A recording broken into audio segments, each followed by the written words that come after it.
So hi, everyone. I'm not sure if I met everyone. I'm Sarah Munro. I lead the bioinformatics group that supports the um-lmp department. Recording in progress. And I am delighted to host Dr. Mason today. I wanted to invite someone who does a lot of long-read sequencing work and who's a fantastic speaker. And Chris fits both those categories, and he's doing all kinds of other amazing work. So I will let him take it away. Thanks, Chris. Great, and thank you so much for having me here again. A bit of a delay just with childcare and running around a bit. So thank you again for your patience. And let me share my screen here. Hold on.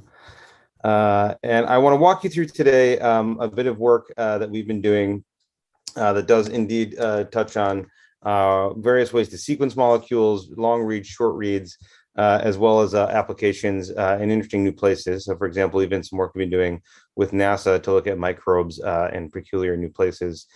So let me jump right in. So I will describe today kind of an interesting collection of research from our group, detailing everything from space genomics to also looking at new methods in benchmarking and characterizing and improving how we do sequencing, and also an ongoing quest to look for new viruses in many places, including and wastewater and patient samples, and really helping to get new tools out for the COVID pandemic. So I'll start with, what is a world in which I think we all live today is precision medicine has really become the new benchmark for clinical care. And this is true at Weill, Cornell, and at New York Presbyterian, where I am, as well as in many other areas, I'm sure also at your institution, where this is presumed to be that you actually match and customize the medicine that someone needs based on their genetic or molecular profile. But I'm excited this has become the standard because I'm a geneticist by training, and so I want genomics to be embedded into most of the decisions we make for both research and clinical care. But I want to move even a little bit further ahead and to think about not just being precise and accurate with our medicine, but also to think about, can we become more predictive with our medicine? Can we look ahead and try and better understand where someone's trajectory of health or disease, and also actually adopt to it, and even deploy new tools to predict the modified bases that are present. So one of them, for example, that was published, I'm going to kind of give you a bit of a jump backwards in time and give you a bit of a history, is when PacBio was announced. It was a new sequencer where we'd eavesdrop on a single DNA polymerase and watch as it incorporated bases. And you'd see these pulse of lights as it would incorporate bases on the complementary strand. And this is an exciting technology because it enabled us to really visualize with an entirely new lens DNA modifications. We also worked with PacBio to show a few years later that you could even see RNA modifications. You could have an RNA template and a DNA primer, and then watch cDNA get made in real time, and even see modified adenosines or unmodified adenosines. So we show you can even put a reverse transcriptase at the bottom of a tiny little well, and the RT didn't even seem to mind that much. But that was, back then. And then around 2014, nanopore sequencing kind of came onto the scene. So if you haven't heard of this is where you actually have a small, the CSGG, or used to be hemolysin nanopore, that would sit at a membrane that had an application-specific integrated circuit. So you would look for the change in conductivity as a function of the type of base that was present. And that could be unmodified bases, sort of normal native bases, but also unmodified bases were also possible on this platform. So we're very excited when this came out to market in 2013, 2014. But now come around to 2021, we have this exciting time where there's now many of these different instantiations of this technology. And I'll tell you about some of them today and ways we're using them.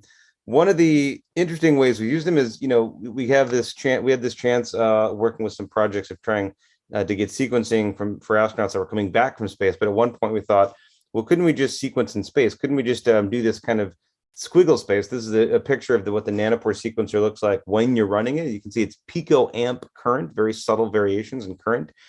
And we worked with Andy Feinberg in thinking, he's going up on a parabolic flight simulator, or the Vomit Comet. And so we thought, well, could we get it to work? Well, first, do we even know if the nanopore sequencer, they're called the MinION, would it work in zero gravity? So we actually worked with him to get this tested first. And this was arguably one of the hardest pipetting jobs I've ever seen, is where trying to first make sure the pipettes were working. As you get into zero gravity, the tips all flew everywhere, which was not what was planned. And then once you get about 15 or 20 seconds of zero gravity, and in that time, things float around, right? So you can see tubes go around. Eventually, you'll get to the bottom of the parabola, though, and you will have gravity come back. So this was maybe one of the hardest pipetting jobs. He's trying to keep a good face. We did manage to load the MinION sequencer, which you can see here is actually just that small, and then actually get it to show that zero gravity sequencing was possible, and it passed the first test. We then published this that same year and actually showed that, nanopores are ready for liftoff. And here you can see in zero gravity or 1.8 Gs, you can see the difference in the current. It was relatively stable through all iterations. And then we're lucky that Kate Rubins went up into space just actually later that year, and she showed that it's possible. We worked with her on this mission to do the first DNA sequencing in space project with her, which was really fabulous to do, and was declared as kind of the dawn of genomics in space, at least by 4 people who retweeted it. One of them was me. So this was huge on Twitter, at least for us, but it was a lot of fun to get this up and running. And we've since sequenced that and published this the following year. So it was the first genome sequence and assembly that wasn't from this planet. And then later, the first epigenome profile from these samples were also published. So very exciting to get those out. So I bring this intro story in because it's exciting, and there's ways you can actually detect modified bases, unmodified bases, sequence literally anywhere, including in space. But new methods need standards. You need some way to adjudicate the veracity of something you're observing and guarantee that you're getting good data that you can then hopefully use potentially clinically.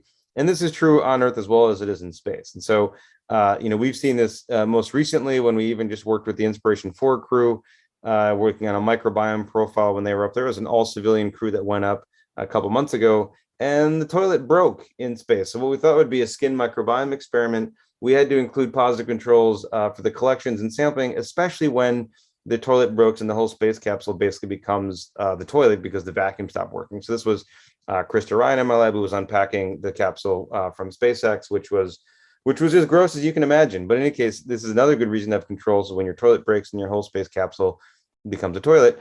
So one of the bits of work that I want to highlight this year that is actually an emergence of work that I worked on actually with Dr. Munro years ago back at NIST was to get really good sequencing quality metrics. And I want to give you an update on some of the work we just published this year.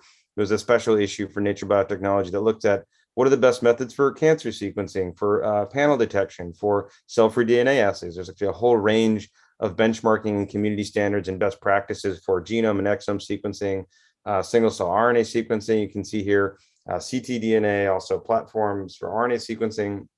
So a whole wide range of standards and protocols that we built out.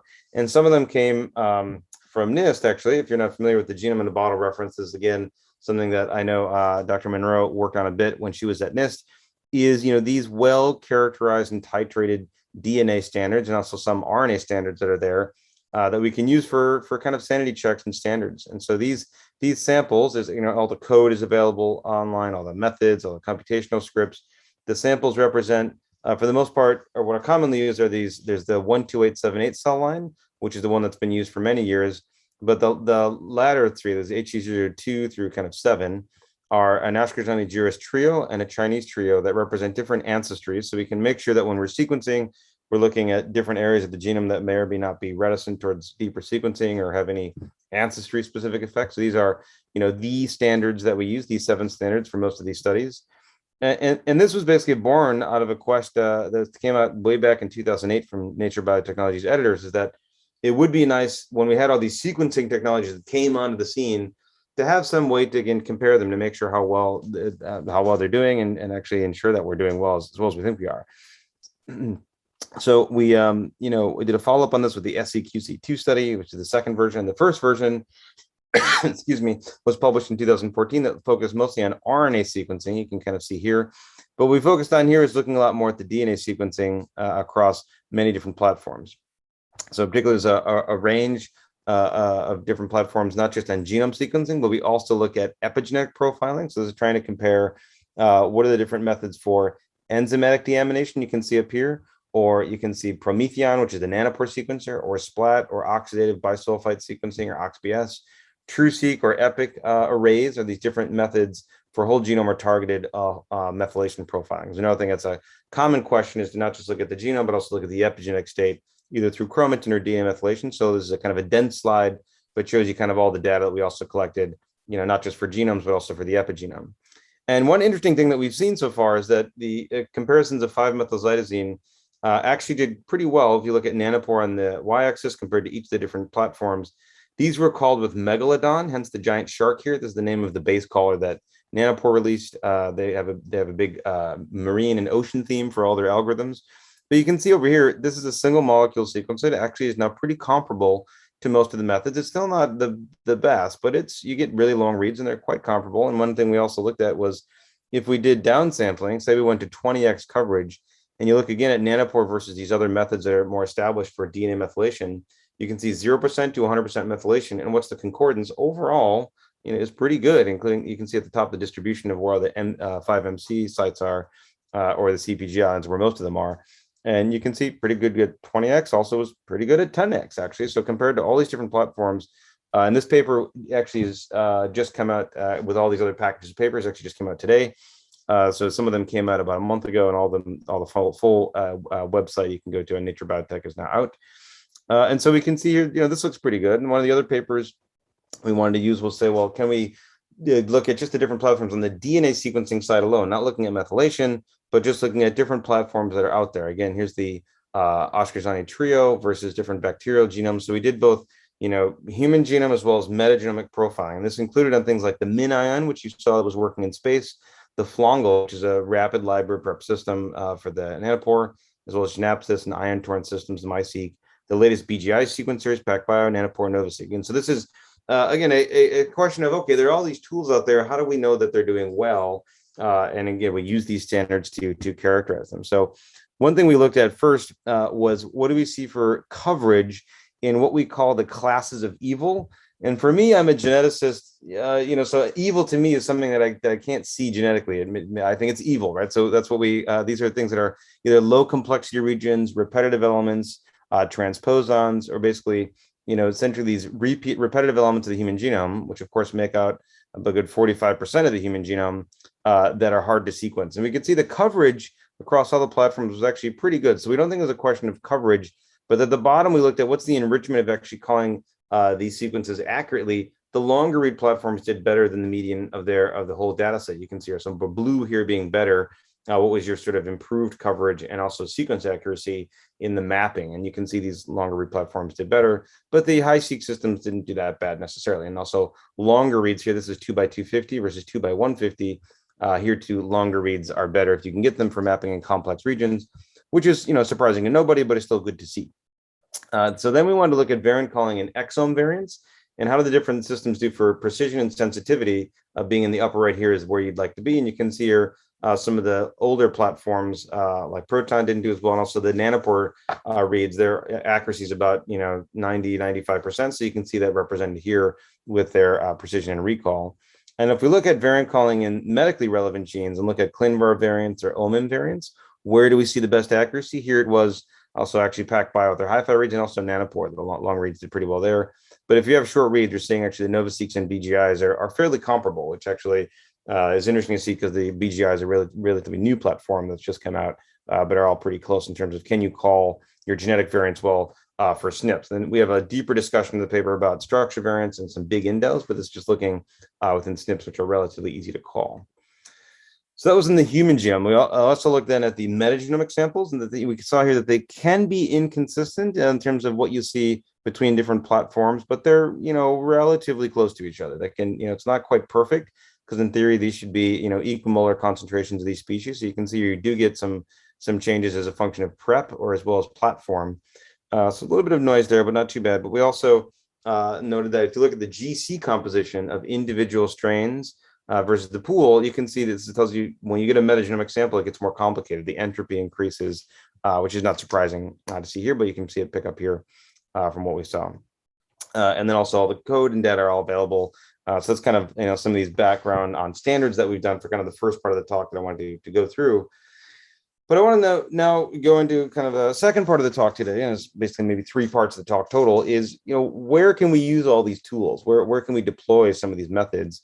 And one of them in particular was, at the beginning of the pandemic, I think we've all been living through the pandemic now for almost 2 years, is, how do we understand the virus and how do we understand the host response?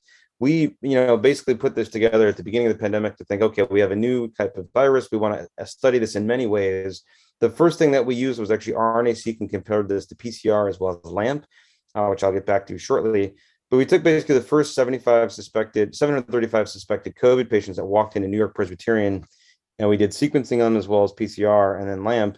And those that were confirmed positive, we then characterized more deeply, which I'll show you, as well as we looked for environmental sampling and controls. Here again, the controls are paramount. But what's really interesting is the shotgun RNA sequencing had not been applied as such a large data set, actually. So we actually took this and took all the reads, broke them apart, and looked at where do the RNAs land when you examine them across the transcriptome, across all reference databases. You can see here that of the swabs, these are nasopharyngeal swabs. You can see there's blue, a lot of human RNA. There's green, bacterial RNA, but then also we see sprinkles of fungi sometimes. But in the RT-PCR positive, we do see, of course, a lot of SARS-CoV-2, but sometimes they were missed. We did see some cases that were they're PCR negative, but we could pick up some of the virus in the sequencing data. We did also see that some cases there were very high amounts of the virus. And so we broke this down to very high or medium or low amounts of SARS-CoV-2, and then look to see, well, can we pick up other RNA? Again, it's a shotgun RNA approach. We look at all the RNA that's present, and we wanted to see, well, can we pick up other species? And we could see that co-infection was pretty rare. This is if you're positive, you have low, medium, or high amounts of the virus. You can see here that these are all positive, but we could pick up, rarely would you see it, this plus something else. Otherwise, most of them had pink here, which is just some other viral infection if we'd pick it up. Whereas here they had no SARS-CoV-2, but they had these other respiratory pathogens you can see down below, and sometimes we could pick up pneumonia. And then we did also validate this with Biophysics, which is a PCR assay to get pretty good accuracy and also specificity for picking up, the presence of these viruses with a shotgun RNA-seq assay. So the other one to look at is, well, okay, we have RNA, so it's shotgun RNA. So let's take a look at the other RNA, like bacterial RNA, for example. And these are the basically normal flora based on the Human Microbiome Project. They're airway or oral or shared flora. And in red are the ones that are significantly different. You can see this disruption of the microbiome in the nasopharyngeal area where we collected the swab in these patients, especially with high viral titers. So it seems to be a connection here between large amounts of virus and a disruption of the normal microbiome at the site of infection, which itself is interesting as sort of a risk factor. So let's look at the RNA, the bacterial level, and we've done the virus, but now, of course, there's human RNA that's there, as I just showed you. So what did the host response look like? So one thing we actually found is that we could see upregulation in orange and downregulation of many genes. This is the p-value on the y-axis and the degree of change on the x-axis. We can actually see that these are many differentially expressed genes, or DEGs, that look like things you might expect. For example, interferon-stimulated genes, or ISGs, as well as things related to immune response. And so then we grouped these into pathways and said what was up and down regulated. And some were familiar, for example, antiviral modules or interferon response.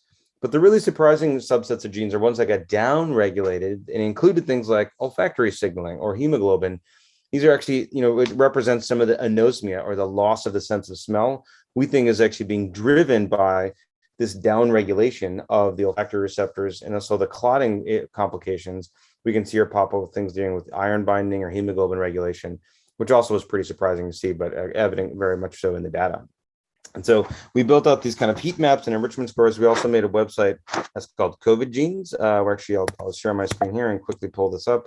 I believe my screen is still sharing. Can you still share you can see which websites I visit most frequently, I suppose, as well here? Yes. Okay, good. They'll see there's Nick. It should be coming up here in a second. Okay, great. So here you can, we updated it earlier this year with this paper, and also there's another paper I'll show you shortly, which includes some of this data, but you can basically put in any gene and select it and make violin plots for any given gene, or a multi-gene heat map, or look at pathways, and also look at what do we see for, what does it look like for low, medium, and high patients and their titer, and also look within some of the postmortem tissues, which I'll show you shortly. So we built this website as kind of a resource for the field that people want to look up specific genes and see what does it look like in cases versus controls at the expression level. The other thing we wanted to do, though, is not just make this resource, again, we just published this earlier this year, but also enable other people to dive in and then do comparisons to other kinds of data. So, for example, we also started looking at spatial transcriptome data, which is looking at what happens when you put a slide down and look at what are disrupted tissues and cells as a function of their adjacency to each other and what happened to them. So we did autopsies with Dr. Schwartz and Brozak at Cornell, and did 39 autopsies and looked at 31 regions of interest. And this is basically using what's called the geomics platform. If you're not familiar with it, it's very similar to kind of when you lay down a slide like FFP, except you can use an oligoconjugated antibody. Oh, let me go back. Oligoconjugated antibody, look at a region of interest, and then use UV light to cleave off the oligos, grab those, you can sequence them, put them into a plate, and then you quantify what's present in different areas of tissue. It could be lung or heart.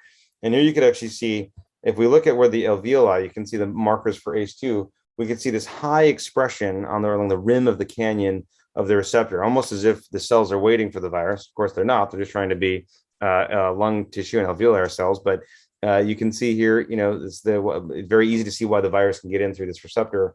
But you can see there's very little, and almost in many cases, no trace amount of the virus that's left. So you can do probes both for host and microbial targets. And we can see there was really almost no virus there. So I mean, the patients died, unfortunately, succumbed from the disease long after the virus was cleared from the lungs and from most of the body. It was the persistent damage that led to or contributed to their demise, unfortunately. And so we want to look at what was the difference between the COVID patients versus the normals and actually characterize them. What we could actually see is if you look at the differences in colors here, you can see a large scale differences in the macrophages, and also in monocyte populations and neutrophils and plasma cells. You can see these really big color differences are indicating that there's immune cells that were really embedded in the lungs, which don't normally belong there. And so really this unusual disruption of the types of cells. Each one of these vertical stack blocks is a region of interest and a part of the lung that we examined, and really kind of a shocking disruption of the normal cell proportion and cell arrangement, basically, of the lungs, unfortunately. Okay, so that's some work we've done on spatial profiling, but we also want to look at capture and amplicon-based methods. So one of the EUAs I was very excited to get was working earlier this year to get the first sort of hybrid capture approach. You actually design baits and capture and pull them down. We did this in collaboration with Twist. We're able to show that actually you can really look at even very it's a relatively simple protocol. So you can do the hybrid capture. Once you get the capture, you just make cDNA and do Illumina sequencing or other sequencing.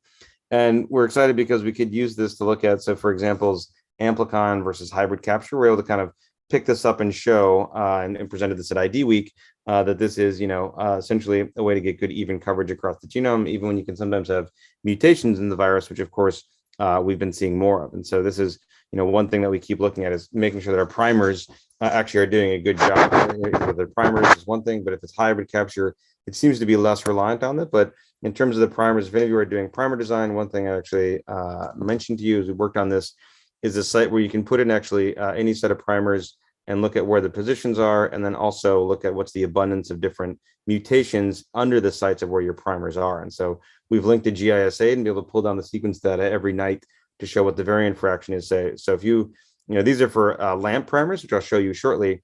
We want to see where do we start to pick up variants and where in the world are we seeing them, because we want to make sure that we're not going to have primers start to fail, which we have seen before.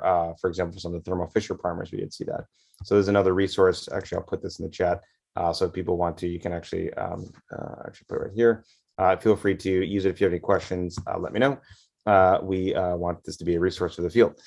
So that is, okay. So that is, let me go here. Okay, so we're able to also then start to look at the phylogeny of samples, of course, so we can actually look at where do samples appear relative to other samples within a phylogeny. So are we seeing more delta, more alpha, more of the different variants? And so this is something that also was just published with GeoSentinel Foundation as a way to actually characterize what's present in these samples relative to what's in the world. And actually, well, one thing we're doing is also working with Broadway, and I'll jump ahead a little bit on this. But the other kind of method I want to tell you about today in terms of looking at new ways to sequence and use these tools is LAMP, which I just alluded to with the primer site. And if you've not heard of this before, it's loop-mediated isothermal amplification, which is a way where instead of having 2 primers to target one spot of a pathogen or any target, you can actually have 6 primers and actually use this as a way to make what's called a big loop of the DNA, and then that works as a substrate for amplification.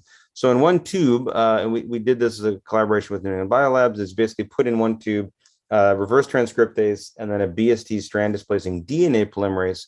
So you quickly start to amplify that target. And what's interesting is every time you actually amplify a target, actually releases 1 proton. So if you have something like colorimetric assay or some way where you can actually look at phenol red, as the pH changes in the solution, you can actually detect whether you have an amplification occurring.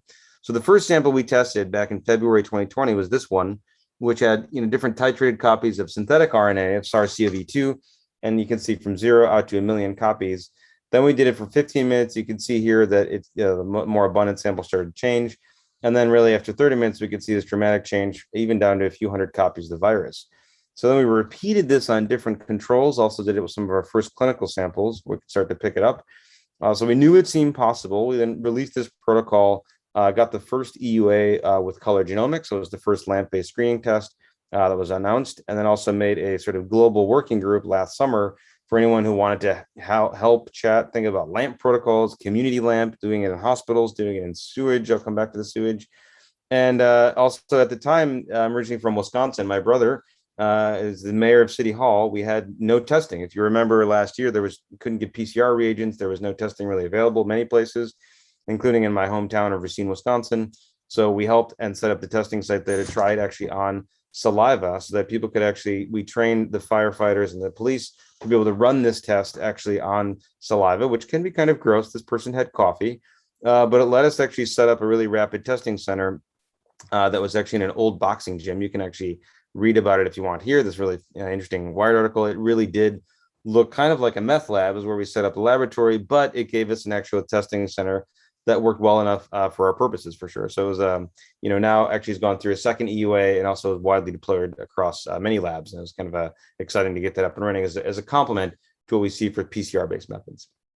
So I want to kind of switch gears here in the talk, is think about, well, so there's a lot of things that we've been working on in the past 18 months, but it really begs the question of, this was hard, right? This is everything about the pandemic has been hard and difficult, including me being late to give a grand rounds talk because I'm running around in unusual, shuffling families around. So, but what if we've been kind of blindsided by this virus, and what if we had been looking all around, like all along? What if we had already had an ongoing surveillance or tracking system for new viruses? And so one of the ways we've started to do this actually is looking in wastewater. This is a project we've been doing with in Florida and Wisconsin and New York. As kind of a UO one that just started this year. This is not with myself. It's a big team effort with Helena Sola Gabriel, Stephen Schur, George Grills, and also some administrative support at Miami. And what we've been doing in the past year is actually taking samples from sewage. We've done some pilot work on this a few years ago, but this is a really systematic effort to say, let's get water quality metrics and details, take 10 ml for fecal coliform culture, take the remaining samples, and we do LAMP, which you've just heard about, as well as RNA-seq and metagenomics and epitranscriptomics even, and look at strain identification and see what we can pick up. And one of the really surprising things is that we've been able to pick up, the presence of the virus, as well as compare that to the overlay of cases in the community. And what's been amazing is that we can sometimes see that it is even antecedent to the spike in positive cases in the area, and sometimes actually, a little bit lags, but it's definitely highly correlated from what we've seen in terms of the sewage being a really interesting readout of what's happening in the community. And the good thing about sewage is you don't have to ask people as to whether or not, they want to give a sample. They'll just go to the bathroom, and most people go to the bathroom at some point in the day, or some people go outside, I suppose, but that's pretty rare in a modern metropolis. And so this has been a really intriguing way to track the virus in the sewage. But we also have a network of scientists called Metasub, which I'll come back to shortly. But you can see we started last year is a sampling of public spaces to see could we pick up the virus in different places around the world, or pick up other viruses. It's actually from the subway swabbing that we did, as I alluded to in the very beginning of the talk. Here we could pick up, SARS-CoV-2 in some cases and fragments of the RNA. This is the coverage of the genome from these different samples. You can see spikes because the RNA gets degraded when it's really sitting on a surface. But we could also pick up other viruses. You can see your influenza in some cases, phages. We could see rubella virus, so other viruses can be picked up.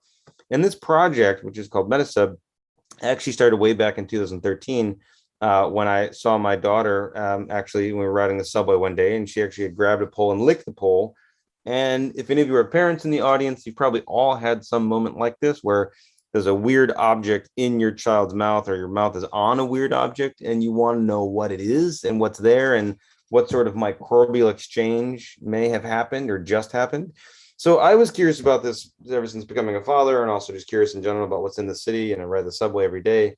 But in this case, we built an app to start to say in 2013 to actually go in and collect samples and tag them and put in timestamps and metadata and go across every single subway station in New York City. So if we're going to do a project, you might as well do it right. Do every single subway stop across the city. So we did this for all 468 stations, brought them back to the lab, extracted, prepped, and sequenced them. And then actually compared it to every known sequence. And what did we find? On average, actually about half the DNA didn't match any known organism. You can see some of it matched bacteria and viruses and plasmids, in some cases some other organisms. but really half the world under our fingertips was unknown. There were some density spots we could see of known species, but it really meant that there was so much left to discover, quite literally under our fingertips, that it really was clear there's a lot of work to be done. And this has led me to kind of a place where I'm pleasantly haunted by this blue part of this pie chart, is that I want to know who is there and what are they making. In particular, these molecules that we know that can be made by microbes, the sort of biosynthetic gene clusters, are these new tools that life has evolved in a microbial sense to adapt to the environment, to compete, to process toxins, and we want to learn from them. So we published this first work in 2015, and then worked with a number of other cities and the Gates Foundation to launch a global distribution and stratification of these markers plus antimicrobial resistance markers. And it built us into a large-scale nonprofit called Metasub, which is the metagenomics and design of subways and urban biomes. And we've been building out a global metagenomic map and also antimicrobial resistance tracking, and also looking for new biosynthetic gene clusters, which basically could be new drugs. And so if I could, I'd want to go and take one giant swab on the whole planet, but of course I'm not that tall. I don't have a swab that's that big. So what we do in lieu of that is we have what's called a Global City Sampling Day, where basically once a year, we actually have this as the Earth rotates. You can see here the people in the Eastern Hemisphere wake up, start to begin their sampling. And as the Earth is rotating, people also start to wake up and collect their samples. And these are the partner cities we can see here where people have been helping over the past 5 years. And now we have this really large-scale project to map and quantify DNA and more recently RNA across these different cities. What we've managed to do is collect, over 30,000 samples over the past 6 years. You can see the kind of the collection points and some of the pictures of people who collected samples. Some people get quite creative actually in their sampling. You can see here one person, Alina, she unfortunately got detained at one point because some of the paperwork wasn't completed. But before she left the detention facility, she did ask the swab, as any good swabber would. You can see Naranhan here actually in Singapore doing a fabulous job with some artistic rendering of the lab work. And we just published earlier this year a snapshot of what was present in 60 cities using about 6 million reads per sample and paired in 150 reads.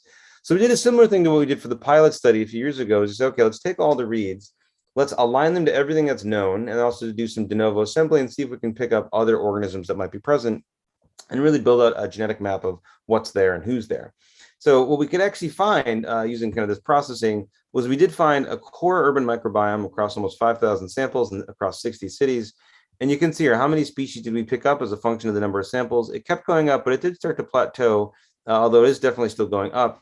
And if you look at the species prevalence versus the number of samples, you can see there are some samples where they're rare. You can see there are some species that are rare and present in just a few samples occasionally, but some were consistently present and representing sort of a core microbiome that were almost present in every single sample we look at. And indeed, if we make it 97% as the threshold, there's 31 species that showed up again in almost every sample. 97% of every single swab around the world over 2 years would have generally these 31 species always present. And so what's interesting is some of them make sense. Like there's some Staph epi here, Staph hominis, known microbes that colonize and hang out in human skin. But there's also some that form films or that are not commensals, that are kind of unusual microbes that represent, I think, these organisms that can survive in stone and plastic and metal and kind of the harsh environments of cities. You can see them basically here from the paper. The other thing we wanted to look at is, okay, we can track species, that's fine, but what about the AMR component, the resistance? Can we actually track resistomes? And there we could see here beta-lactamases, tetracyclines, different densities and abundances of these marker genes for antibiotic resistance. And each of the cities here had a wide range of the density. You can see here anywhere from hundreds on average per sample to dozens or fewer, with a pretty big range. And so we thought, well, what does this mean? Is this, what's driving this, right? And, so we tried to then compare it to the cities where we had good data on the over-the-counter use of antibiotics to compare. And we could actually see here that there's a correlation between the defined dose per 1,000 individuals of the amount of antibiotics being used and the density of those markers found in the city. So basically, the over-the-counter antibiotic use is reflected in the DNA left behind in the city surfaces. And so this still sounds a little bit, to some people who are concerned, like, oh no, are there antibiotic resistance genes everywhere? Are we in danger? We actually then compared this to what you'd see, say, for other environmental studies that have shown that, say, a cow gut or soil, and we think it's probably 10 to 50 or even 100 times less than what you might see in other samples, environmental samples. So if anything, it's actually on the safer end of antimicrobial resistance density from what we've seen in these data. Overall, the shotgun data set that we released in 2015 plus this year led to a threefold increase in the size of the tree of life, and also gave us a discovery of 11,000 new viruses. Almost all of them are phages. We're not finding new coronaviruses. Also, this first data set was just DNA, not RNA. So it was very exciting to see. But the only thing we can pick up in the data, though, is not just the viruses, but also the CRISPR arrays. Basically, what are the bacteria who are fighting these viruses picking up, and can we see them? And indeed, we did, and can we annotated over 800,000 new CRISPR arrays, which are the systems, of course, being used by the bacteria in defense, and also they can potentially be used as new CRISPR systems that might be useful down the road as new technology or new enzyme potentially. So this is the other part of the paper that we published. It's very intriguing. And then we also included a map where you can, if you want to look at any antimicrobial resistance marker, you can actually go to this map and also browse it and actually look at them and see where they are. So one last comment about the data that's kind of intriguing is we say, well, can we predict where you're from? Was one of the questions we wanted to address is, is there a forensic capacity to these data? And here the answer was to some degree, yes. When we did the first clustering of samples, you can see here that cities look a little bit different, but you're always worried about a technical artifact. So we did this over 2 years. And we also want to see, could you, for example, see what's your classification accuracy? If you just give me a random sample and you do a training set of different sizes, how accurate can I get? We got to almost 90% accuracy using the taxonomy. So sort of what species do you have? And when we tried that with the antimicrobial resistance markers, the AMRs, we actually could see that it didn't do as well. It only got to about 6% accuracy because we think these are much more mobile genes. So this actually made a lot of sense to us. So we're glad to see that. But overall, we really think that there is, a lot of diversity that we found. To go back to this plot here, we see different entropy across the different cities. We see more, this number of species is still going up. So we still think there is a lot left to be discovered. And we want to use these data really in two new ways. One is just to continue hunting for new species, to characterize them. But we've also realized in working with some of our projects with the astronauts and other work with NASA is that one of the resources we built and published this year was this Metagraph, this index of all nucleic acids in Metasub, but also all nucleic acids anywhere. So again, just to show you what this looks like, if you look here at Metagraph, this is a website we built with Gunnar Reisch and Andre Colles that basically you can see here's the Metasub data set. Okay, so this is every piece of DNA or now RNA also that's been sequenced in our data set. But we've also then indexed everything from the other large-scale data set that we can find, which includes Terra Oceans, gut microbiome projects, everything in the sequence read archive, and humans and mouse, and made it such that you can now search. So say you have a sequence of DNA, but you don't know what it is, but you want to know where has it been seen. You can actually search and change your similarity thresholds and cutoffs, and actually index where has it been found, and then what do we know about it. So we put in the metadata at the point of collection and sequence information about the number of k-mers, as well as other metadata about when it was collected. So we built this new interface so you can do alignments of different sequences and figure out what are they similar to, or even visualize the De Bruijn graph that's built up for the reference sequences that we've been playing with. And so this resource, while I think it's kind of fun, is also something that has interesting other applications. Like if we see something that's here, and we sequence a piece of DNA or RNA, we think it's a new virus, we can immediately see, well, has it been seen before? And is it similar to something else that's already been picked up? And we're using this not just for the Metasub data or for some of the other viral sequencing work, but also we've found some samples in space. We actually found some samples that look like they evolved that are different.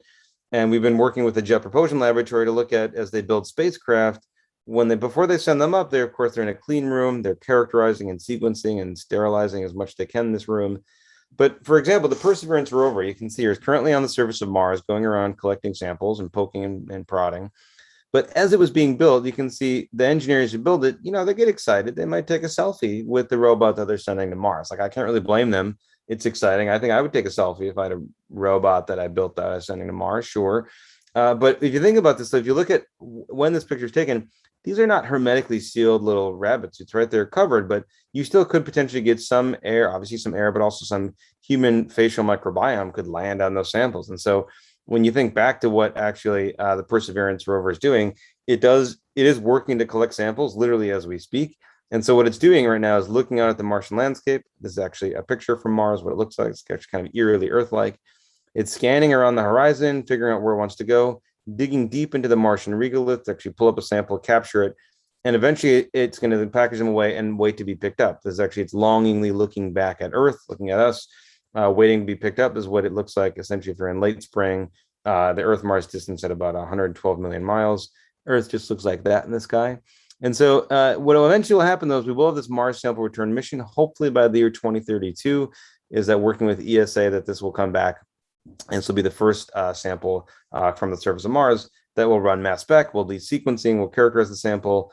And of course, we'll want to have good controls when we process these samples, not just for the technical controls like I talked about in the beginning, but also the controls to think about, well, if we sequence it, what if all we get back are some of the microbes from some of these people's faces that landed on the probe? And so that's actually very much what we've been doing. We're trying to build out this not just clean room, but even a planetary scale map of any nucleic acid that's ever been sequenced. And then if it's found, this planetary genomic map will tell us immediately if it has ever been seen before on Earth, or if it really represents a divergent sequence that's never before been seen. And so this planetary protection framework that we built with collaborators from NASA is just also published this year, where we not only use this K-mer index, but also look to see for anything that is in the clean room, could it represent a novel species and carry some of these traits that might enable it to survive potentially. So it's kind of been annotating these species as well, and gives us basically kind of the first ever, planetary index. So if we do see something there, we'll be able to tell if first we will tell if it's ever been seen before, but then we'll try and also annotate it and characterize it. And so I want to close in the last sort of few minutes with, a bit more of a philosophical thought, is that, all these sequencing efforts and these global maps, they're kind of intriguing and they're fun to see the emergence of new functions, new nucleic acids. It also can serve as an early warning system for potentially emerging viruses. But there's another reason that I find all this work compelling and really interesting, is that there's, the sequencing effort itself is a measurement of the diversity of life, the quantification of life itself. And we do know that there's differences between, urban versus rural, and even untouched versus, touched, or, civilized places, what some people call, but really just mean high density, urban centers are very different from other places. And one thing that's unusual and kind of worrisome is that we've been losing a lot of microbial diversity, and sequencing is a way to at least catalog and capture and measure that diversity, so we can see if there is danger, loss of species. And that's not just for microbes. Even birds in the past 50 years in North America, about a quarter of them are gone. They're deceased, and some species are extinct. And so there's actually an ongoing bit of a crisis of we're losing diversity. We're losing, as far as we can tell, with all these metagenomic measurements and other measures, losing diversity of life. But this is not the first time that this has happened. If you just take a step back and say, well, let's look at the last 500 million years of life on Earth. There's a world without polar ice caps. You can see we've had, sometimes all the ice is melted. Sometimes we've had a world with polar ice caps, and sometimes even a snowball Earth, which was about 800 or 900 million years ago. But you can see every time there's been a dramatic change in the temperature of the Earth, this has led to what we think about 5 mass extinctions, where there's been anywhere from 75 to 96% of species have died on Earth. And the concern is that, are we increasing the temperature too quickly now that might lead us towards a 6th mass extinction? Hopefully not.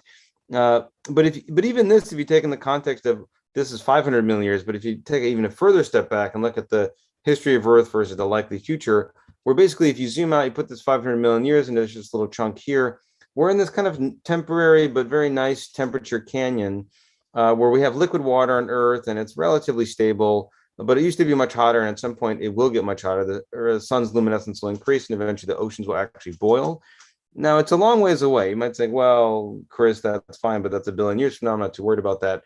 But that assumes nothing else goes wrong, like, say, for example, a large-scale pandemic, or we get hit by an asteroid, or something else that tumultuous occurs that might be a species-wide threat, or even life itself threat for all life on Earth. And so this is, on a closing philosophical note, is I think, if you look at what the ecosystems are that are threatened by any of these potential events, it's not just these 3 kinds of organisms. We probably remember this from elementary school. It's producers and consumers and decomposers. This is kind of what we all have been thinking about as the food chain, really, at least since I was a kid. But what I argue to you today is that this is missing a really key component. There's not just these 3 kinds of species. There's actually a 4th unique kind of species that is distinct only to humans, which is that we are the only ones that know about the frailty of this ecosystem and extinction, and only we can serve as guardians against it. So really only humans are extinction aware, and using these methods, cataloging this life, characterizing it potentially someday on other planets, is something I would argue is actually something that, because we're the only ones that can have this awareness, we're the only ones that can guard against it, protect it. Of course, we've caused extinction, which is, we don't have a perfect track record, but now that we know that this is the case, in theory, we can prevent it for future generations. And so that's something that I argue as a moral argument that we should do for this planet and others in the book that just came out this year. So I'm also shamelessly plugging my book at the end of my talk, but I think it's an interesting read and that you might like it. And I want to thank everyone in the lab who's made this work possible, as well as thank the NIH and NASA, World Quant Gates, and the Pershing Foundation for their support, as well as World Quant Fellows and many collaborators, too many to list, but the major ones here. And finally, thanks most especially to the patients and their families with whom we couldn't do this, without whom we couldn't do this work. And of course, to all that they leave behind when we sequence their sewage, which itself is quite informative. And so I'm happy to stand for some time and answer some questions. And thank you for your time. Thank you so much, Dr. Mason. That was a great talk. Are there any questions from the audience? Leo Furt here. Chris, that was a terrific talk. Very exciting. Thanks.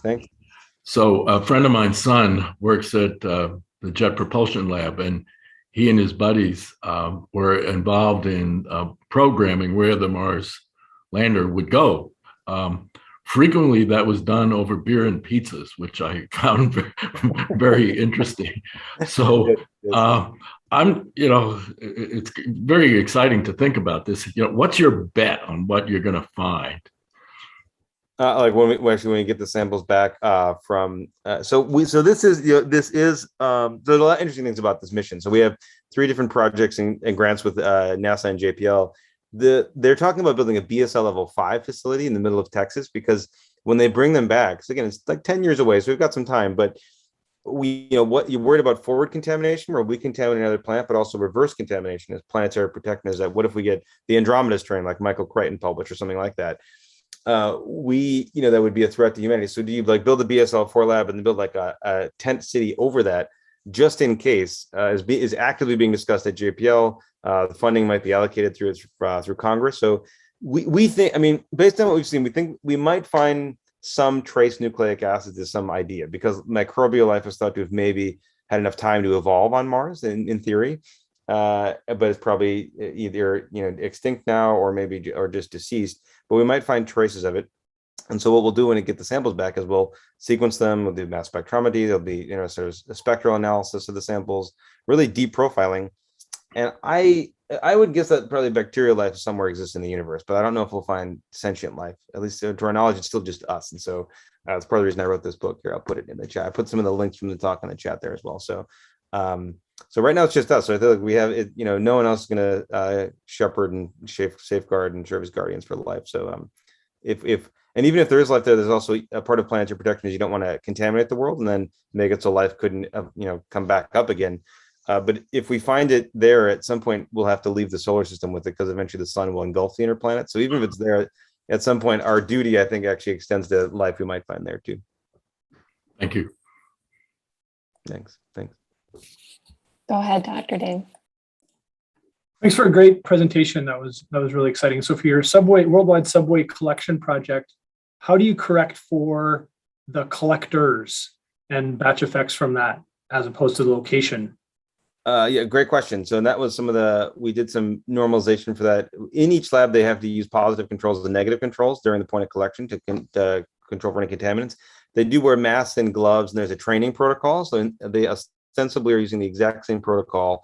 But we do also check for that to see, do we get the same, do we see a batch effects by person? So we use it as a generalized linear model to check for that. And the thing that kind of gave us some comfort is that we do see some things that are very consistent, those core microbiome 31 species, but we also see some things that are very, very unique that are really by city. So what gives us confidence that we see across one city, different collectors all picking up some of the same unique city-specific microbes, which gives us more confidence.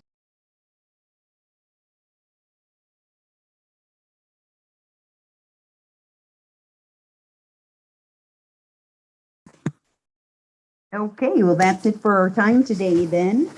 Thank you very much.